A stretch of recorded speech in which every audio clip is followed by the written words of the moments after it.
Hey guys, welcome back to my channel. So I actually can't believe I haven't talked about this on my channel yet. Stay, super simple behavior to teach, necessary one. I'm going to jump right into it. So you guys, we teach stay in 3 different parts, teaching duration, distance, putting distance and duration together. I guess this is kind of 4, and then adding distractions into it. So I'm starting with the duration piece of it here, having Wrigley actually learn to stay in that position, a down in this case. And you guys will actually see me, instead of using the clicker to mark the behavior as I go along with this, I use the clicker initially for that initial sit. I'll click and treat that, but then I use what's called a duration marker, yes, instead of the click. The yes is the exact same thing as the clicker. It always means treat, but to my dog, I want it to mean I like what you're doing right now. I would also like you to continue doing what you're doing. I will come deliver food to you. So that adds a little bit more of that kind of relaxed duration into things. I see a lot of dogs pop up with the clicker with this one. So you guys saw me working with the down, then the sit. I'm back to the down here, but now I'm switching up my positioning and still working on the same duration concept. I'm taking a couple seconds in between my yeses and treats.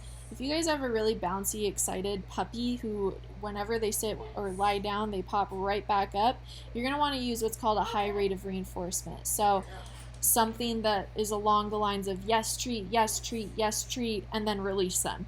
Super quick like that. That's going to actually teach them to stay in that position longer, so you can get to this stage where I'm taking a much longer period of time between yeses and treats, probably about 5 to 10 seconds between treats here for Wrigley. Now over time you can spread this out even more to where Wrigley at this point doesn't even need this step. This is kind of extra bonus treats for her.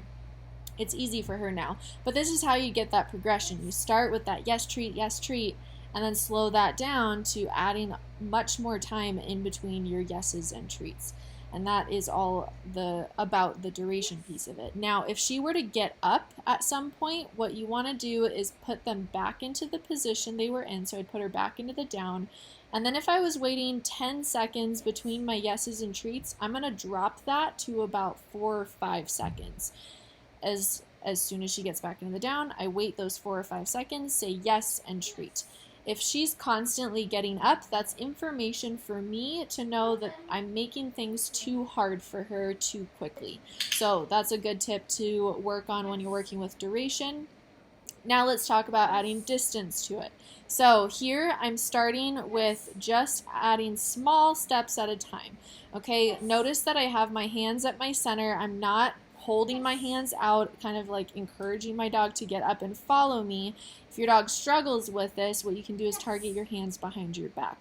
I am taking out duration completely for this step, so you guys actually don't see me taking a couple steps back and then hanging out there for several seconds at a time. I get to my destination and then immediately go back and reward.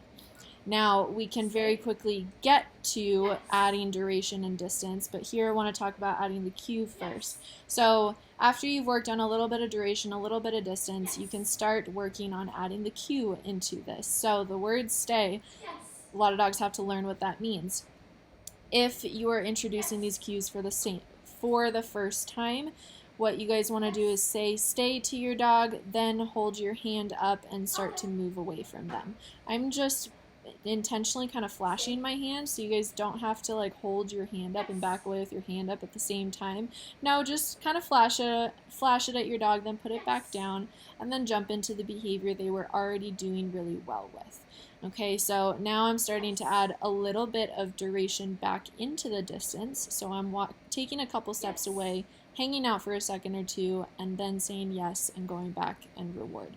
I am now switching up kind of where I'm walking, so I'm not walking straight back anymore. I'm going to the side. I'm practicing turning my back, all those kinds of things.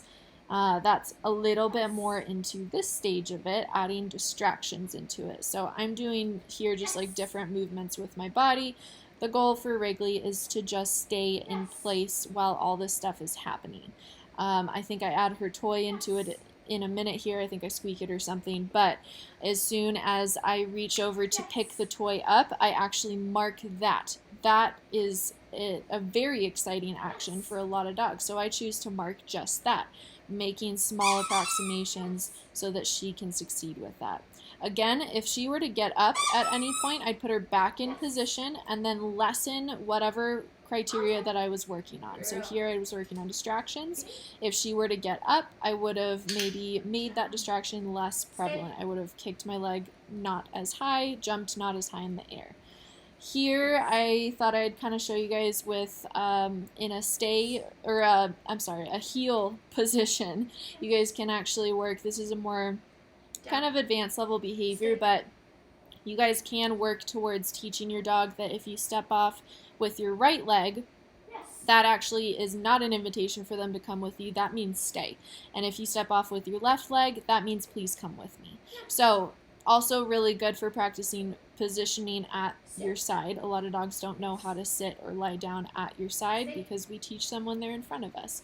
But position change. I'm in a different position. I'm standing next to Wrigley, walking away from her at this point.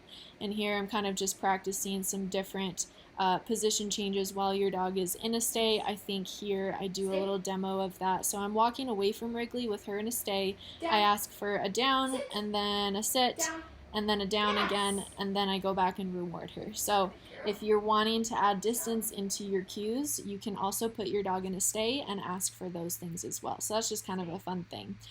Here, I just wanted to show you guys kind of what this final behavior ends up looking like. I decided one day to just work on some distance stays in our local park with Wrigley.